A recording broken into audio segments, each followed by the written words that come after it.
This is Sybert signing into Red Alert 3 on the map, Magma Madness for the Magma Madness number 8 finals. In the top left-hand corner as the Blue Allies, making up team number 1, this is Andrey. To the south as the Orange Allies, it's IsMaiL. And way to the south as the Green Empire, this is Tengu. In the top right-hand corner, making up team number 2 as the Red Allies, it's Pika. As the Purple Soviets, this is DDF, aka Libra, with lots of A's on the end. And in the south, playing our Yellow Empire, it's Dimon. So Allies, Empire versus Allies, Soviets, Empire. And we'll have to see, obviously, in a 1v1, Dimon and DDF are absolute monsters, and Andrey can be a tough nut to crack.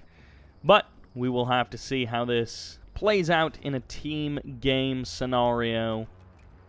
Of course, we're going to be seeing a lot of Magma today. This is Magma Madness after all. This is a best of 5 for the finals. So, you know, if you're not a fan of 3v3s on this map, which I know some people, they get a little tired of seeing Magmageddon. They want to see other 3-player maps, but that is not for today. We've got 3 to 5 games here on Magmageddon. A little bit of Pika DDF teaming up action against Andrey, and you can definitely understand them wanting to do this. Andrey repositioning his MCV for a 3rd refinery pretty quickly, not having to drive all the way out and around to a more forward MCV position. But I can definitely understand why someone would want to posture a little bit aggressively against Andrey. You want to stop Andrey from turret pushing you, from creating a chaotic game that just becomes uncontrollable. Dimon with the, well, a little bit of a double wall block coming out from both Dimon and DDF, trying to establish some walls and block off this refinery from IsMaiL for as long as possible. Andrey drafting a multi-gunner turret just to help out with that defense. That's quite an investment from Andrey just to defend against wall blocking of a 3rd refinery. Peacekeepers, Bears, and a Bullfrog, a couple of Apollos as well, going to be showing up to aggressively push this front door of IsMaiL. IsMaiL going to be dropping a boot camp, dropping a multi-gunner turret from Andrey as well in the, well, the airfield is completely gone, and now directly past that multi-gunner turret, all of the Peacekeepers are just going to run right past it. 2 more multi-gunner turrets. This is a 3 multi-gunner turret kind of defense to try and save that airfield and stop these Peacekeepers. The majority of the Peacekeepers will go down. 2 of them do manage to sneak by, and they will be a little bit annoying as Dimon strikes down this oil derrick, which was stolen from him by Tengu. Tengu, on the other hand, with a sudden transport, hiding as a harvester, but of course driving quite a bit too quickly to be a harvester.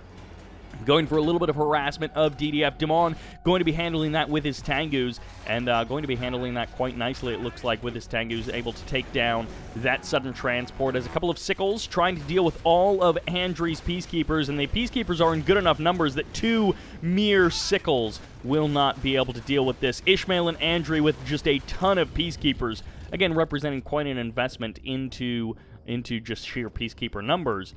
But we'll have to see if they're able to actually get anything done with that, because scaring off 2 Sickles is not what you want to be spending that kind of cash to do. Harvester or something going down. I think a sudden transport was disguised as a harvester, and it also killed a harvester. Dimon! Oh, Dimon. Trying to tank buster harass, and it kind of actually does work out as they do snipe the tank buster. The harvester has 2 tank busters die to the harvester crush, and 2 tank busters do survive, but a multi-gunner turret going to be getting the kill on the remaining 2 tank busters. Meanwhile, in the north, DDF once again going to be showing up with the sickle defense of Pika, and this has been a team kind of game. Even if IsMaiL is only showing up with a single Peacekeeper, there have been defense and offense, at least 2 players working together so many times already in the first couple of minutes of this game. Sometimes you see a 3v3 or a 2v2 that really just looks like separate 1v1s, but that is not the case for this match. Riptide's going to be pushing in, but against multi-gunner turrets, Actually, with a couple of Tengus here from Dimon, this attack could be a little bit problematic.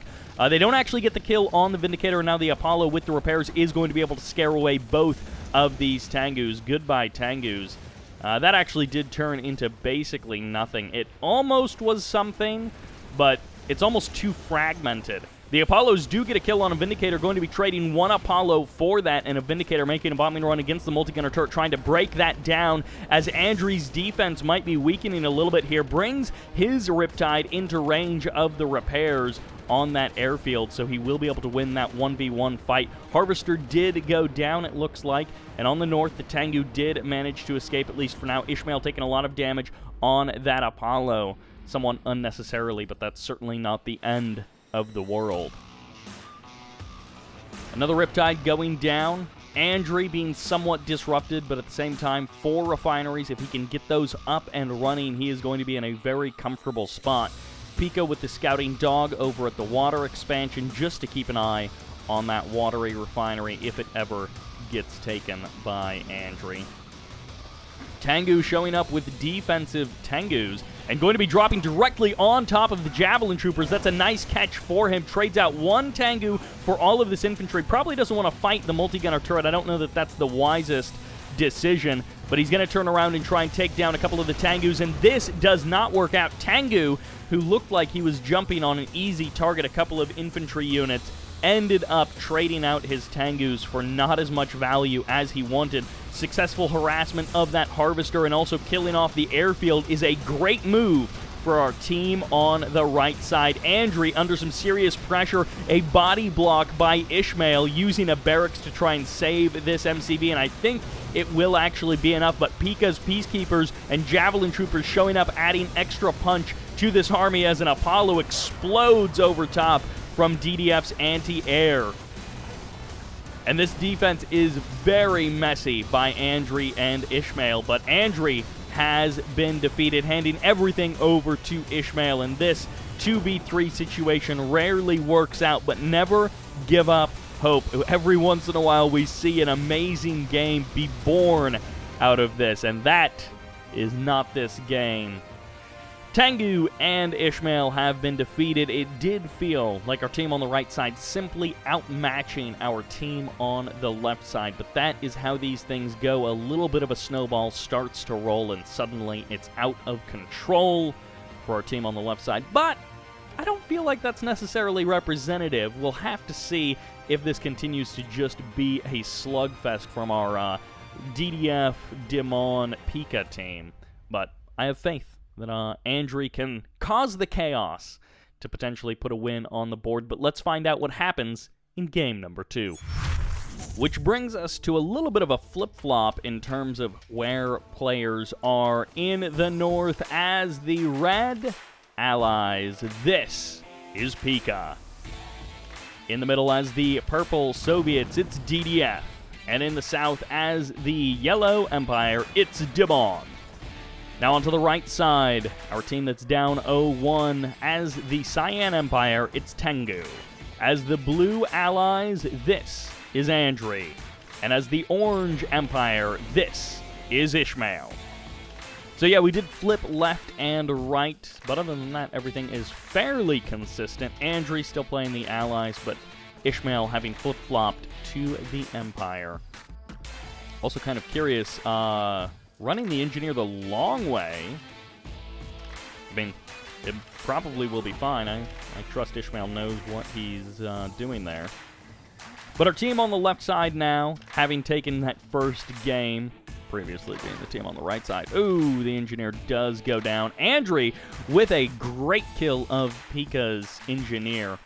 And that's one of those things that, like, if you write it down on the spreadsheet of, like, how does the game go, usually an engineer snipe does not actually make the difference in the game. But it always mentally puts you in the right frame of mind when you snipe your opponent's engineer, when you get your own engineer into that oil derrick, when your game is starting off the right way. So I always like to call that out because I love the snipe the engineer feeling, and I hate when it happens to me. Wall's going to be coming up here, and Pika actually going to be kind of walling off his own Javelin Troopers for a moment there, kind of on accident. Imperial Warrior gets the snipe on one Javelin Trooper, but the other one laser locks down that multi-gunner turret, and the Javelin Trooper does not run away quick enough. I think the wall coming down, I assume that's from Pika, but he might be just out of cash to actually block that off. But no, actually, maybe it is. Maybe it's someone else's wall. Riptide's showing up, should be able to put a stop to this, and I guess that attack is pretty much done. IsMaiL grabbing Dimon's oil derrick once again. This happened in the last game as well. And I mean, it really didn't affect Dimon at the end of the day. He was able to be a powerful presence throughout the game, so it didn't really make a difference. IsMaiL with this, I don't know what he's doing with this spread of Imperial Warriors. I do like the block of the refinery. Even throwing a couple of wall segments down wouldn't be a bad idea. The great harassment of these Harvesters, if he could manage to kill off one or even two of them, then that would be good. But the Harvesters do run to the outside. They're going to be taking a little bit of damage from the Imperial Warriors, and that may actually be a guaranteed Harvester kill. He doesn't want to trade out Tengus for it if he can at all make that work. But, oh, getting this Riptide would also be nice. He may barely get it. No, he does not with the honorable discharge. He does not get the kill on that Riptide. Oil derrick goes down. Dimon going to be denying that income from his opponent. And IsMaiL will not get that extra boost from having two oil derricks. Andrey with a couple of Peacekeepers just kind of out in the middle of the map. Not sure why they're so far north and what they're doing just hanging out there. Andrey with a Riptide in the south, two Vindicators in the north. Going to be able to clean up one Riptide. Should be able to escape quite nicely. Does pass the Vindicator of Pika as he does that. There's that Riptide. Not quite made its way into DDF's base just yet. DDF with the 3 refineries and an oil derrick nicely established. And kind of leading the way for our team on the left side in terms of eco. Andrey once again with a position to quickly take a 4th and then even a 5th refinery, as he's already got the 3 up and running. 3 for Tengu as well. Potentially a 4th one could be taken. Couple of Tengus overseeing that MCV. Pika going to be crashing into the Riptide of Andrey, and Andrey's Riptide will not actually do whatever it was planning on doing. Multi-gunner turret for a little extra defense to make this that much of a more difficult expansion to take. 2 Tengus going down, so trading that out for 1 Harvester may not work out as well as IsMaiL had planned, but he's just worried about the honorable discharge. He does not even care about shooting that Harvester down the normal way. He's just going to go for the suicide move here, and he's actually going to get it. I think that Harvester is low enough on health that, yes, it does go down. Pika not restarting 1 Harvester, so it looks like he will be down a Harvester, but does transfer Harvester over from another refinery. So the net result is the same, down 1 Harvester as it is. But, you know. Oh, no. No. Turn around. Turn around. The Harvester AI. It's so bad. It's always so bad. Every Command & Conquer game. Harvester AI. That's the death of everybody. Couple of Tengus getting caught by our team on the right side. IsMaiL and Andrey going to be able to catch, well, maybe just the 1. No, 2 more Tengus do go down. This is really hurting Dimon's army count, as he is, well, he's teched up to tier 2, but he's struggling to keep any significant Tengu numbers on the map. 2 of them do manage to escape, at least for now. 3 of them even, as there's a 3rd one, again, very low on health. Tengu with the Harvester harassment. He and IsMaiL hitting it pretty hard with that Harvester harassment. Can he actually make something happen there? Pika getting pushed away. Andrey able to defend the refinery, but not the Harvester, as the Harvester does get eliminated. 1 hammer tank gets caught by the cryoblast, but there's not actually anything nearby to get the kill, so I think that hammer tank will actually thaw. And this could be a little joint attack from Pika and DDF onto Tengu. We'll have to see if he's actually able to do anything with that. 3 tsunami tanks, but cryocopters and Vindicators are here to kind of even things up.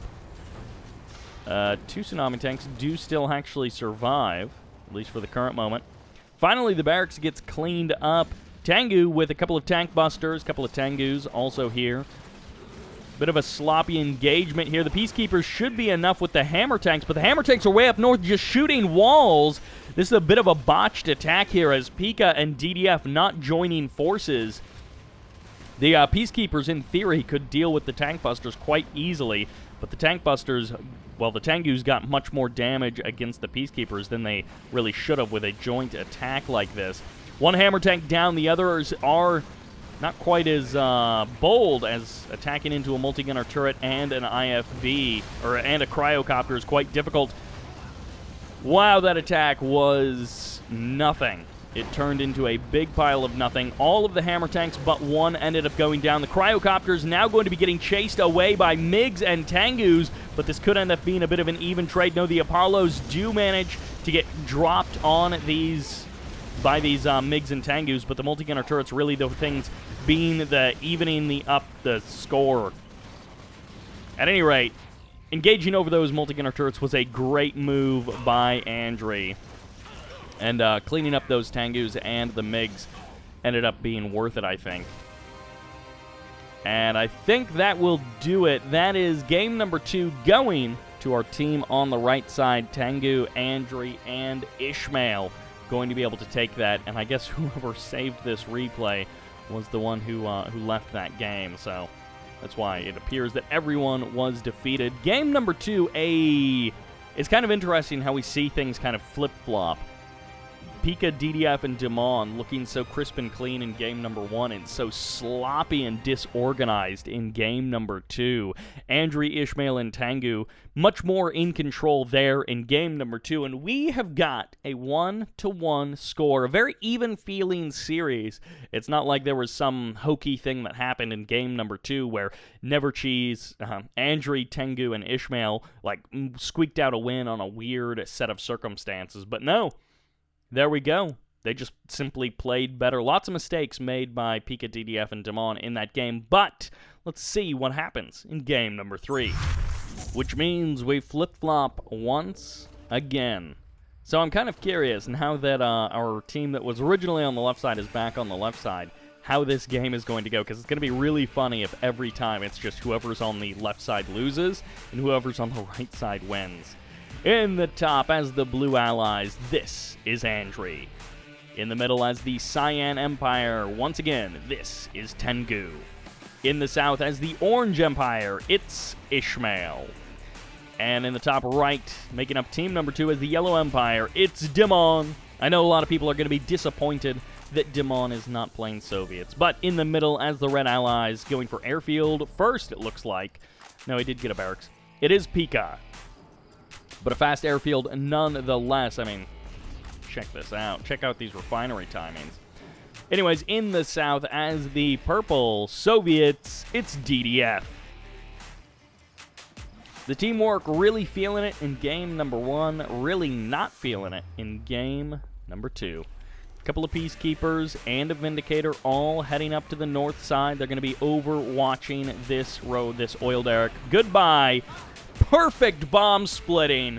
What an incredible run by that Vindicator. That Vindicator racking up 1,100 credits of damage, and it escapes away. I mean, just like right out of the gate, that Vindicator paying for itself almost entirely in like the first minute of this game. Great strike there by Andrey. By Pika. Andrey must be feeling very frustrated with how that went. Getting jumped on in that way. Fast 3 refineries coming out from Tengu. So sometimes this ends up working out quite well in a team game. You're able to, even though your army is a little bit slower, you're able to kind of make up with that because of the teamwork. So we'll have to see. Could just be big Tengu numbers from Tengu, and he's going to go for the faster 3 refineries and hope that that is enough. But it's a relatively quick 3 refineries from Dimon as well, and then DDF is not that far behind with the more traditional expansion route. IsMaiL, once again with the oil derrick stealing, just never going to let that one go. The engineer, does he get sniped? It's going to be close. No! Barely. That Imperial Warrior does not get the kill on the engineer. That would have been so tilting for Andrey to lose 2 engineers, especially one just barely at the end there. Apollo and a couple of Tengus going to be trying to shut down this harassment from Tengu, and the Harvester does survive, doesn't go into the low damage mode or anything like that. A couple of Stingrays going to be trying to deal with these, these Tsunami tanks. Alright, so he does have 2 Tsunami tanks. He's going to pull back until he has a little bit better of a position. But yeah, these Stingrays, you got to watch out for the Stingrays. They do surprisingly high damage, and you always think you're going to deal with the Stingrays, and then they kill your stuff, and you're all sad. Naval Yard sticks around for DDF. He's continuing to pump out more and more Stingrays. Dimon going to be going for the triple Harvester harassment. Looks like 3 different locations for these Tengus. A couple of Tengus dropping inside of that one location, and then he's not even worried about the other Harvester, so he's just going to really be going for 2 Harvester kills, which could be fine in theory. Vindicator getting a kill on the Harvester, or on the Tengu, harassing the 3rd refinery location. And I guess other than that, Dimon is going to lose all of these Tengus one way or the other. If he transforms, he almost certainly is going to lose them to the Apollos. But he goes for the honorable discharge. That's the guaranteed damage that he was looking for. Tsunami tanks in the south going to be trying to go up against these Stingrays, but of course with the multi-gunner turrets, this is just literally impossible for him to try and do. Peacekeepers versus an Imperial Warrior. The walls are what's strong with this one, as Tengu is looking to be annoying with those wall blocks once again. 3 Apollos versus 2, but Pika's the one who actually manages to garner a kill out of that situation, almost get a 2nd Apollo, and he's actually going to be really going for it. Of course, return to base, when you slap that F key, you do get a speed boost, which means even though that Apollo might have been within kill range, if the Apollo of Pika had gotten him when he arrived at the airfield, the return to base meant he got to that airfield fast enough that there was no opportunity for Pika to go for the kill. A couple of Tengus traded out for nothing. IsMaiL isn't going to be happy about that. But 6 Tsunami tanks. This is enough to actually deal with these multi-gunner turrets, but a couple of bombing runs from Pika could really change this attack. 7 Tsunami tanks even. 1 multi-gunner turret goes down. The Harvester gets just absolutely destroyed, and a 2nd multi-gunner turret gets eliminated. You're going to need more Stingrays than that. DDF just actually has nothing here. This could be really problematic for him. He's going to run his MCV. I guess he's hoping someone will come and save him. The Tengu is not actually on guard against these Twin Blades.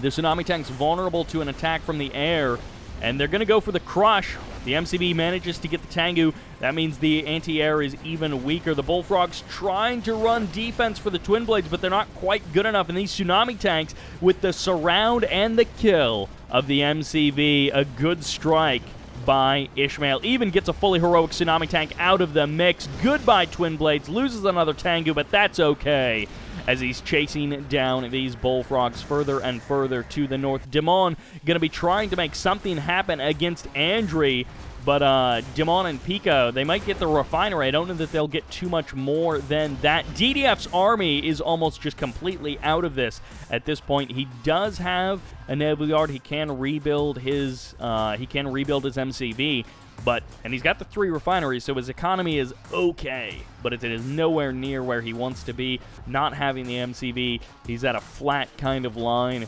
I mean, he's got an airfield and a naval yard, so he can produce, but no war factory. It's going to be a tough show for him to try and pull out of.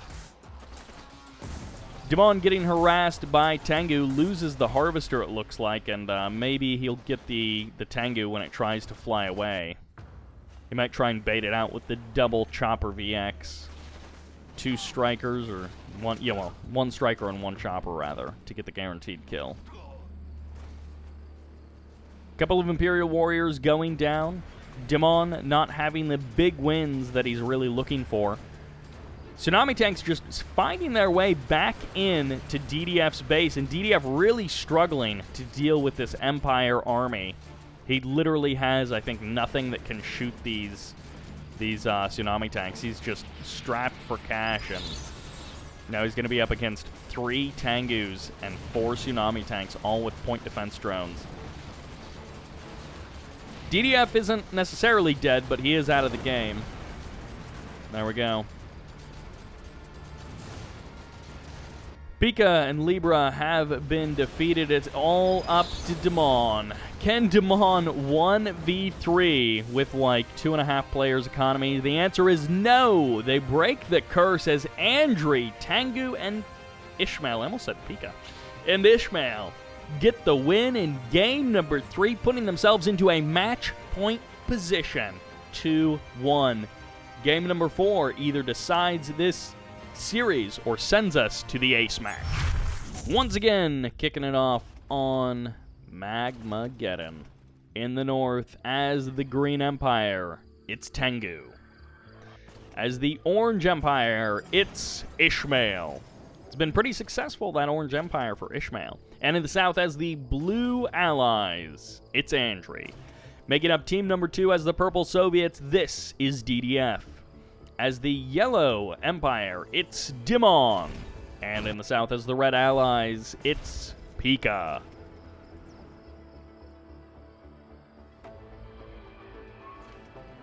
Oil Derrick Steel, once again, looks like it's going to be executed by IsMaiL. He's got the dojo nearby, but he's not necessarily going for the Oil Derrick Steel right away. Misses one dog, going to try and go for the other one. Does manage to get it. And the triple refinery opening, well, it's been working pretty well so far. Dimon, a little bit slower on the refinery, on that third refinery, chooses to go the more traditional route in a 1v1 sense with the faster Mecha Bay. Flak Trooper cleans up the dojo in the north, and the Bears are going to be standing guard. Well, Tengu's... Ooh, he may actually lose this engineer. The harvester is not enough DPS. The engineer stops moving. The multi-gunner turret and the walls are not enough, and the dojo gets a little bit of damage, I think, on that ore collector as well. Otherwise, something else got damage on that ore collector, but bit of a mix-up there. 2 Oil Derricks under DDF's control, and Dimon with the actual kill on the engineer there in the north. A couple of Bears almost looking like they're blocking off that refinery, but that wouldn't actually make any sense. Third refinery up and running right there for Dimon. We'll have to see, does the faster Mecha Bay make the difference? There's the transform of the additional Tengu. And, well, that's the end of that Tengu. Dimon didn't get the harvester kill. He did deny a little bit of mining time, and Andrey gets a kill on a Riptide in the south. Manages to strike that down. Pika with the block of the refinery. The dog making that so annoying.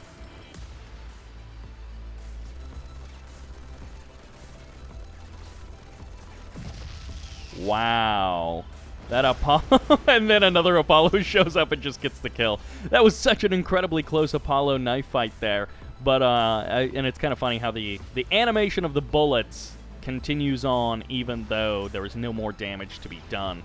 Because, of course, the animation isn't the thing that actually does the damage. That's just the fireworks show that goes along with the... is that a miss... Okay, for a second I thought that was a misplaced refinery because the ore collector missed the actual refinery. And unfortunately for DDF, he hasn't quite noticed. He hasn't actually put that harvester back to work. Dimon going to be able to catch just a random Tengu, so...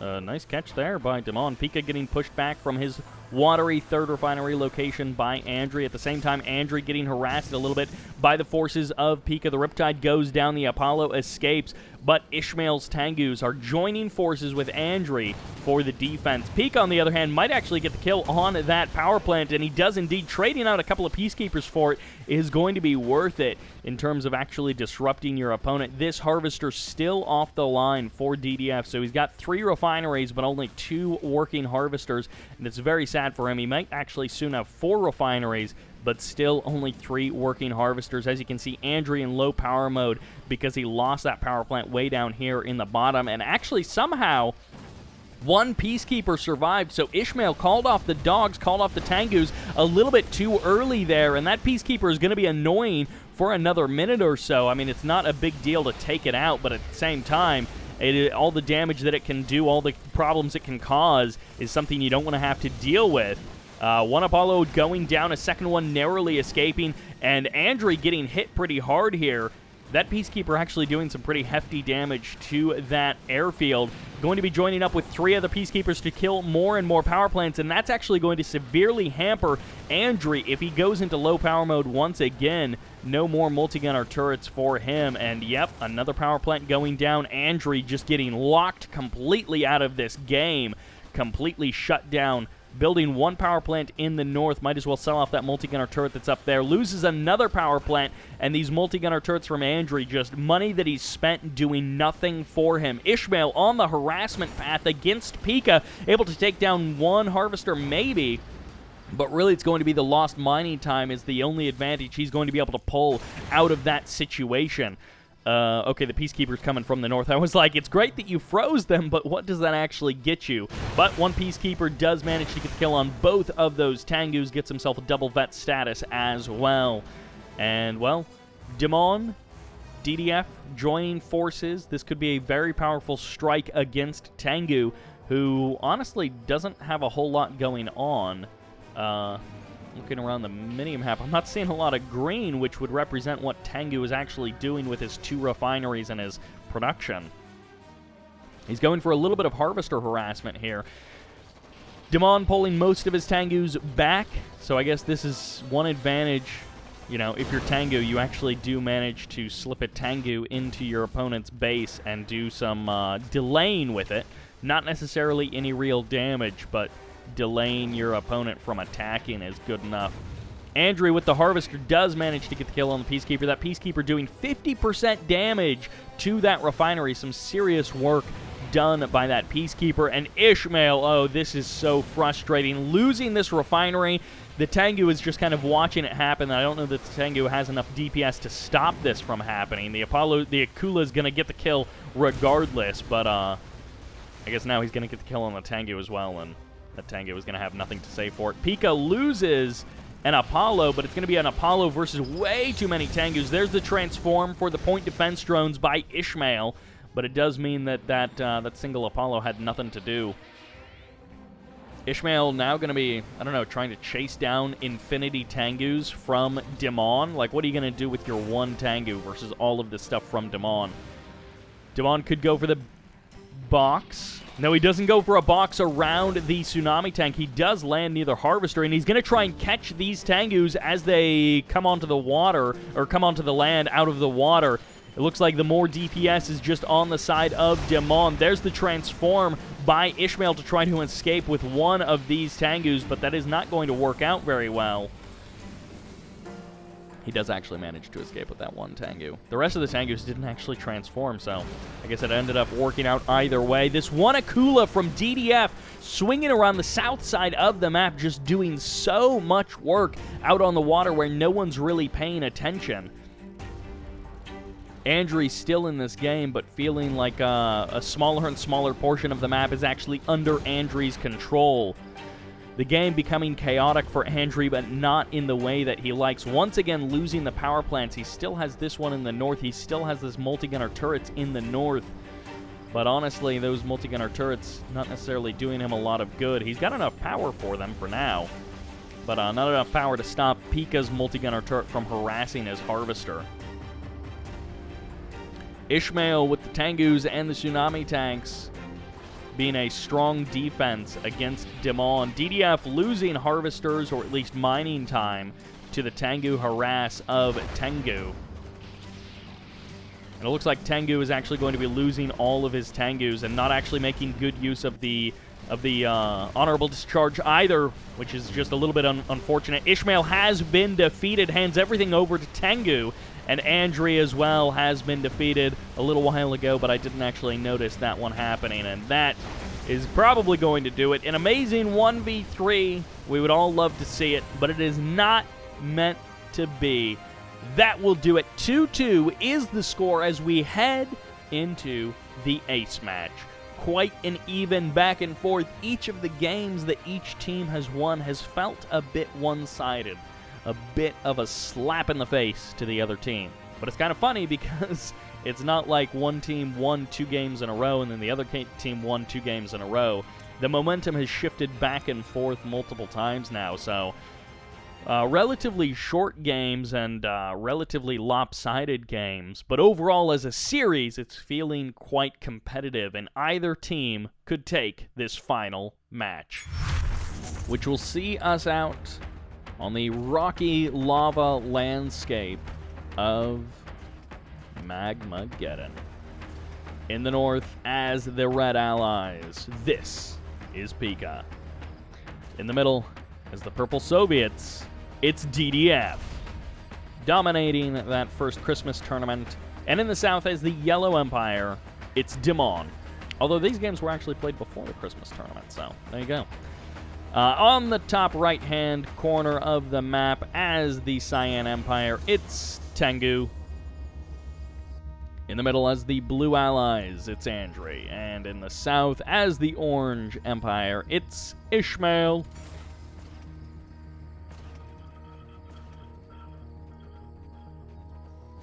Who gets what? Are there some sneaky oil derrick grabs? Ooh, this engineer by Dimon. I mean, he's lucky that there's literally nothing trying to pressure that engineer, because that is the easiest target in the world. Ooh, that's always difficult. A little bit of a dojo block there, or an attempted dojo block. Dimon grabs the oil derrick there in the south. Andrey and Pika kind of dueling with peacekeepers and dogs. Imperial warriors from Tengu also getting in on the action. Tengu with the oil derrick steel this time. Dimon also going for the dojo shenanigans, this time against Andrey. It's not going to really mean anything. Well, he did actually manage to get out one Imperial warrior, which I guess if that had been an engineer and he had managed to sneak it around the side, maybe something could have happened. But most likely that would have just been cash down the drain. Tengu into Imperial warriors, kind of sending them across the map one at a time. I don't think that's going to work out against the superior numbers of peacekeepers and a sickle. But, you know, you can try as you might to do what you can. Andrey repositioning the MCV for a third refinery.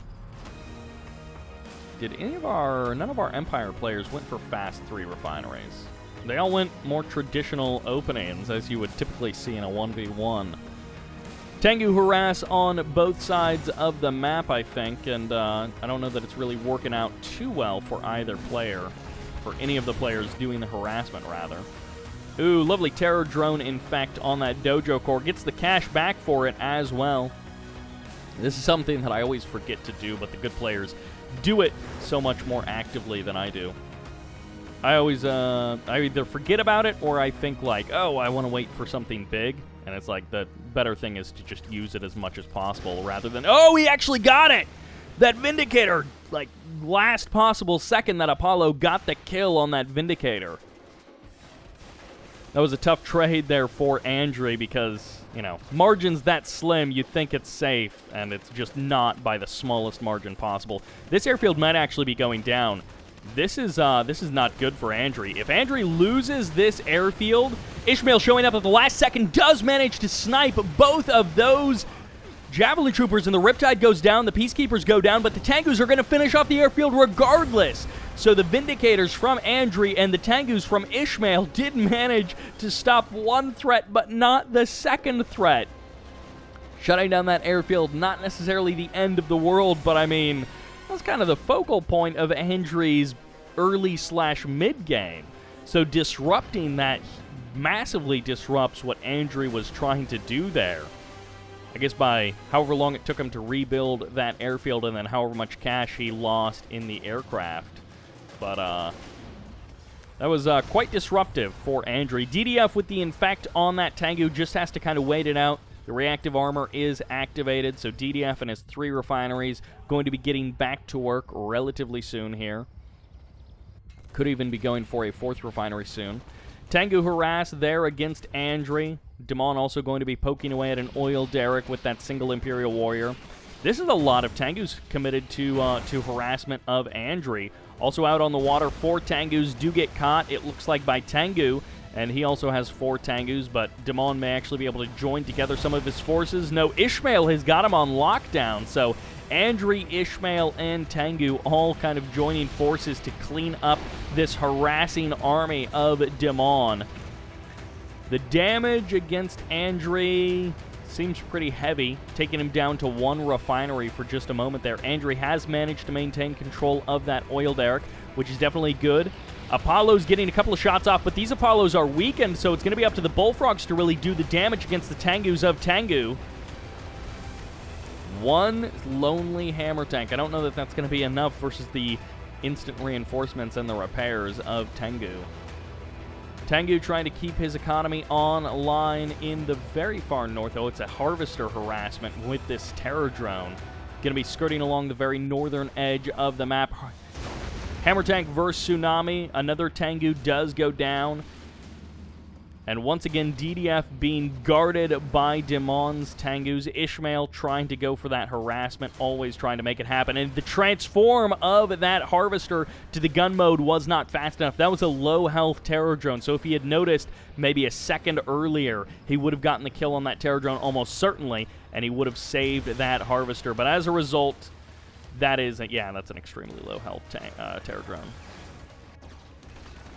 Riptides from Pika, they get eliminated by Tengu, and Andrey's harvester alive and well for now. Andrey now up to the 4 refineries, plus that oil derrick. Going to be feeling very good when it comes to economy. Pika cleans up the Tengus, but not before losing a little bit of mining time. This game feeling much more straightforward back and forth between these two teams. In the middle of the map, DDF, he's pushing forward, but this could be a little DDF-Dimon joined together kind of an attack. Dimon's splitting it north, and DDF going for this refinery here. The 4th refinery of Andrey pushes away 1 Apollo, but that's not necessarily the big wins. It could be the thing that breaks Andrey is this dual-pronged attack from 2 different players at once. And actually, no, DDF calls off the dogs. He heads north. He's going to get blasted by a cryo shot. He does manage to escape almost. He loses 1 hammer tank there as that Peacekeeper earns himself a kill after doing basically nothing. I mean, he shot an ice cube with a shotgun. That's not the hardest thing to do in the world. I mean, I'm not a member of the military, but I feel like there are more difficult tasks to accomplish. Vindicators with the attack against the hammer tanks. But the Tsunami tanks are going to be the thing that actually finishes off these hammer tanks. Where's the anti-air? Their Tengu shows up with a big cloud of Tengus. It's going to be Bullfrogs and MiGs for the defense. But actually, where are the Bullfrogs? They're a little bit further south, which means the hammer tanks are getting overwhelmed by the Tsunamis. And I think DDF's attack is falling apart before his very eyes as he loses all of his hammer tanks, and his Bullfrogs get chased further away. Dimon also going for the harass, and this is certainly keeping Andrey out of this game. But is it worth it? I don't know that all of this harass is buying enough space for our team on the left side. They might actually just be trading out too many forces to have a standing army when our team on the right side finally strikes back to attack for themselves. Harvester close to going down, but with the honorable discharge, it should survive, as this Tengu is finding it difficult to actually land the damage onto that Harvester. Harvester harass in the north. Now Pika and Dimon kind of joining forces in this northern section. It's just walls getting blasted there. That's what that battle marker is. Refinery does go down. Tengu starting to get pressure. Does Andrey have anything? No. 5 more hammer tanks, this time with more Bullfrog support, as Tengus from Dimon are standing by to go toe-to-toe with the forces of IsMaiL. The refinery goes down for sure. There's the Tier 2 just purchased for a second before the MCV packs up and runs for the hills. A couple of strikers do show up, but they get blasted out of the sky by those Bullfrogs, which now get pushed back, and it's just a messy, messy fight on the ground as 3 forces from different sides coming together, and there's the transform of 1 single Tengu to strike down that striker. A terror drone even locking down the MCV and stopping it from participating, but a Vindicator gets the kill on the terror drone before the Bullfrog gets the kill on the Vindicator. No, it escapes, but just barely. The Tsunami tanks and the Tengus should be enough from IsMaiL and Tengu to push back the 2 hammer tanks, but somehow it's not. How did that even turn that direction? IsMaiL calls off the attack, but he's going to be able to secure the kill if he jumps on the Bullfrog with these strikers. The Bullfrog pulls north, doesn't get a kill on any of the strikers, so goodbye hammer tanks as that Tier 2 MCV finally redeploys and will manage to do something. These hammer tanks, if they survive, No, the falling bodies of the Chopper VXs get a kill on an additional hammer tank. And just waiting for that cryocopter to spawn in is Dimon. In the north, it looks like Pika is parade pushing Tengu to death, and I don't know that Tengu can really stop this, which means the northern flank may fall as Tengu with an MCV dead, perhaps? The MCV is gone, it looks like, so it's just down to whatever he's already got on the field. The Mecha Bay is not long for this world. Goodbye production, goodbye the chance of a comeback for Tengu, and the never-ending push by Dimon and DDF. The MCV gets eliminated. The airfield is, I think, the only production structure for Andrey. It is do or die for our team on the right side, but I think it's entirely in the hands of IsMaiL, who has just been defeated. Now it is entirely in the hands of Andrey. It all comes down to this, and Andrey is not one for the long fight. The long, slow death as our team on the left side, Pika, DDF, and Dimon, take Magma Madness number 8. A big thanks to Rage of Heat for organizing this event, for putting everything together. A lovely finals. It produced a couple of topsy-turvy games and some sloppy performances, but I feel like game number 5 redeemed it for just a very solid finals overall back in November. Thank you all very much for watching. Once again, congratulations to all the players who made it to the finals, but especially Pika, DDF, and Dimon for taking it all in this tournament. Thank you all very much for watching. I hope you enjoyed it, and this is Sybert, signing out.